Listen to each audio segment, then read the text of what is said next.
Senhor presidente, senhoras senadoras, senhores senadores, público que nos acompanha pelos serviços de comunicação do Senado Federal e nos segue pelas redes sociais. Eu quero aqui, senhor presidente, louvar a decisão do Supremo Tribunal Federal sobre a questão do IOF, o Imposto sobre Operações Financeiras, que convida o Poder Executivo e o Poder Legislativo a sentarem-se à mesa para discutir a melhor saída para esse impasse criado pela cassação do decreto presidencial pelo Congresso Nacional. O decreto do presidente Lula era absolutamente legítimo dentro do que preconiza a Constituição Federal, em estrito respeito ao exercício das suas prerrogativas de chefe do Executivo e após o exorbitante ato da Câmara e do Senado de cassá-lo, a inércia não era uma opção para o governo. Foi totalmente necessário recorrer ao Supremo Tribunal Federal para garantir a independência dos poderes, tendo em conta o caráter eminentemente regulatório do decreto presidencial. Aliás, é importante lembrar, e nas redes sociais isso já está disseminado, de que nós tivemos no ano de 2021 um decreto presidencial do então presidente Jair Bolsonaro que elevou o IOF para garantir recursos para o auxílio emergencial criado naquele momento durante a própria pandemia.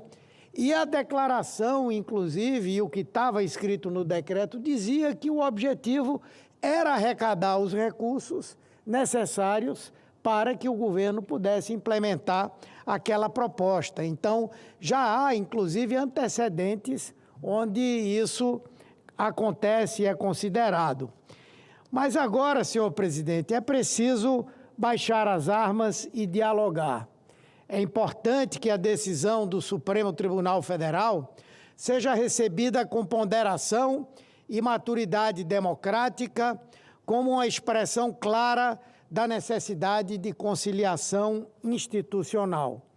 Uma reconciliação entre os poderes, o que não significa submissão ou anulação de competências, mas sim a construção de um entendimento comum sobre os objetivos nacionais, em especial o de cumprimento do novo arcabouço fiscal, com a finalidade de dar estabilidade às finanças públicas do país. O momento é de diálogo, de racionalidade, de compromisso conjunto com o equilíbrio das contas públicas e com a responsabilidade fiscal, valores que têm sido reiteradamente defendidos pelo governo do presidente Lula e por sua equipe econômica, liderada de forma competente pelo ministro Fernando Haddad. O IOF é um instrumento de regulação econômica. Ele não é fonte típica de arrecadação, mas um mecanismo de indução de comportamento em mercados sensíveis, apesar do próprio precedente ao qual me referi aqui no período da pandemia.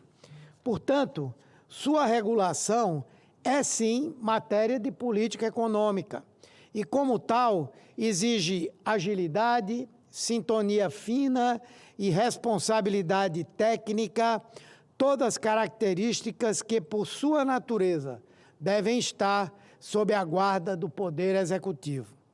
Mas entendo que, em que pese o objetivo claro de viabilizar os compromissos fiscais assumidos pela União, em que pese o rol dos desafios enfrentados pelo país em um contexto de reconstrução econômica e social, em que pese a defesa intransigente das suas prerrogativas, o governo do presidente Lula está disposto a dialogar sobre novos caminhos e mesmo alternativa ao decreto editado, se for o caso. E é extremamente importante que este Congresso também esteja em posição de tratar de pontos como redução de subsídios e renúncias que já chegam a R$ 1 trilhão, cortes em emendas parlamentares que hoje somam 60 bilhões de reais, cortes em supersalários e penduricalhos e em redução de impostos para quem ganha menos e taxação proporcional para quem ganha mais. Precisamos ainda tratar firmemente sobre a taxação das bets, mais imposto sobre as bets, para impedir que essa mazela social que tem provocado tanta desgraça às famílias brasileiras, como vício em jogos e dilapidação de patrimônio, para que seja responsabilizada ou adequadamente taxada pelo Estado brasileiro.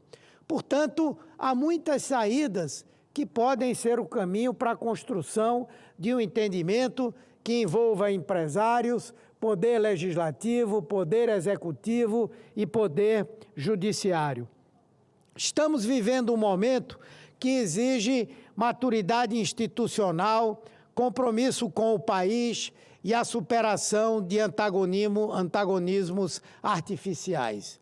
O novo arcabouço fiscal, aprovado por esta Casa com responsabilidade e senso de urgência, foi um passo decisivo nessa direção. Ele substituiu o teto de gastos, uma regra anacrônica e disfuncional, por um modelo mais dinâmico que combina responsabilidade fiscal com sensibilidade social. Mas o arcabouço não é um fim em si mesmo. Ele é uma ferramenta e, como toda ferramenta, precisa ser usada com inteligência, coordenação entre os poderes, clareza de propósito e, sobretudo, com senso de responsabilidade pública e dever cívico. O governo do presidente Lula tem dado sucessivos sinais de comprometimento com esse equilíbrio, que passa por um esforço de promoção de justiça social, também por meio da justiça tributária.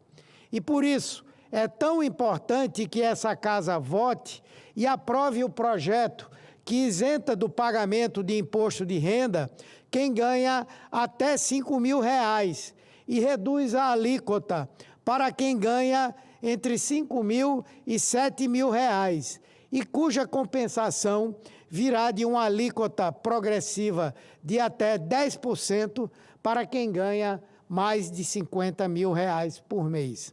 Então, eu vejo essa mesa de conciliação sobre o IOF como positiva, porque também se insere no esforço de garantir fontes de receita que sejam transitórias, proporcionais e eficazes para viabilizar metas fiscais que foram pactuadas com esta Casa, que foram aprovadas com ampla maioria, que respondem à necessidade de estabilização macroeconômica e de previsibilidade para investidores, empresários e, sobretudo, para a população que mais necessita. O gesto do STF deve ser visto como um convite à política com P maiúsculo, um convite ao entendimento e à responsabilidade, um convite à superação da instabilidade como estratégia. Estamos diante de uma oportunidade rara, a de reconstruir a credibilidade do Estado brasileiro sem recorrer ao autoritarismo, sem desprezar os direitos sociais, sem sacrificar os mais pobres. E o governo do presidente Lula tem demonstrado, a cada medida, que compreende a delicadeza dessa tarefa, que sabe que a responsabilidade fiscal não se opõe à justiça social. Pelo contrário, é seu pressuposto, que entende que contas públicas equilibradas são condição para políticas públicas eficazes, que reconhece que nenhum país cresce de forma sustentável sob o manto da instabilidade. É importante lembrar que nos últimos anos assistimos a um verdadeiro desmonte da cultura da responsabilidade fiscal no Brasil. Gatilhos constitucionais foram ignorados, regras foram burladas, precatórios foram parcelados e o orçamento secreto, esse monstro silencioso, se expandiu à revelia do interesse público. O resultado foi uma perda brutal de confiança nas instituições brasileiras. Então, é hora de restaurarmos o diálogo em observância ao interesse público e a uma população que exige justiça tributária, que exige a partilha proporcional dos impostos na sociedade. Não há mais espaço para sabotagem institucional. O Brasil precisa de estabilidade, precisa de previsibilidade, precisa de compromisso com o futuro. E isso só será possível se Executivo, Legislativo e Judiciário atuarem em consenso de Estado, com humildade e com responsabilidade compartilhada. A política econômica não pode ser refém de disputas ideológicas nem de ações fragmentárias. A arrecadação fiscal não é um fim em si, mas um meio para financiar saúde, educação, segurança, infraestrutura, combate à fome e à desigualdade. E para isso, o governo precisa de instrumentos, precisa de estabilidade jurídica, precisa de diálogo com esta casa e com a sociedade. Então, eu espero que possamos reforçar o pacto republicano que nos une, um pacto que nos obriga a pensar o país para além das querelas eleitorais, que nos compromete com as futuras gerações. O Executivo não tem nem busca superpoderes, busca governar com responsabilidade, com legalidade, com legitimidade, mas não pode assistir impassível ao Congresso invadir e usurpar as suas competências. Guerras, a gente muitas vezes não sabe como começam, mas elas sempre acabam em torno de uma mesa, com o diálogo, a conversa. Eu espero que essa experiência pela qual estamos passando tenha, acima de tudo, um papel pedagógico para nós e para todos os brasileiros e brasileiras. Muito obrigado, senhor presidente. Obrigado, senhoras senadoras e senhores senadores. Obrigado, senador Humberto Costa. Vamos dar continuidade.